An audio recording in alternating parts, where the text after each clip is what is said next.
In today's video, I'm going to teach you how to make page numbers Roman numerals in Google Docs.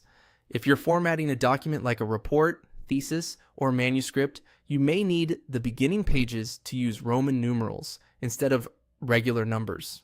In Google Docs, one simple way to do this is to manually place the Roman numerals in the header or footer on the pages where you need them. I'll walk you through that process clearly so you can follow along without confusion. To get started, open your Google Doc and go to the page where you want the Roman numeral to appear. Then double-click in either the header or the footer area, depending on where your page numbers are supposed to go. This opens the editable space at the top or bottom of the page so you can type directly into it.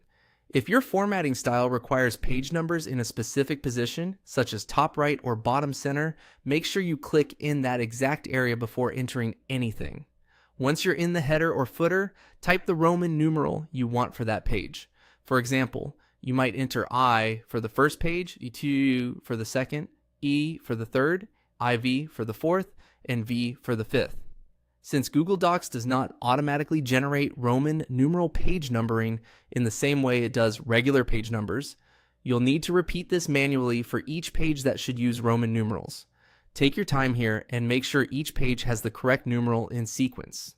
As you do this, there are a few important tips to keep in mind. In most cases, lowercase Roman numerals like I, to, and re are commonly used, unless your style guide specifically asks for uppercase. Also, if your document includes a title page, many formatting styles require that page to remain unnumbered, so you may need to leave the header or footer blank there. Another helpful thing to remember is to check your document carefully if you've added section breaks. Section breaks can affect headers, footers, and numbering, so it's a good idea to scroll through the document afterward and confirm that everything appears in the right place and in the correct order. For documents where only the front matter needs Roman numerals, using manual Roman numerals along with section breaks is often the simplest method in Google Docs. It gives you more control and helps you match common academic or professional formatting requirements. That's one effective way to create Roman numeral page numbers in Google Docs. Thanks for watching.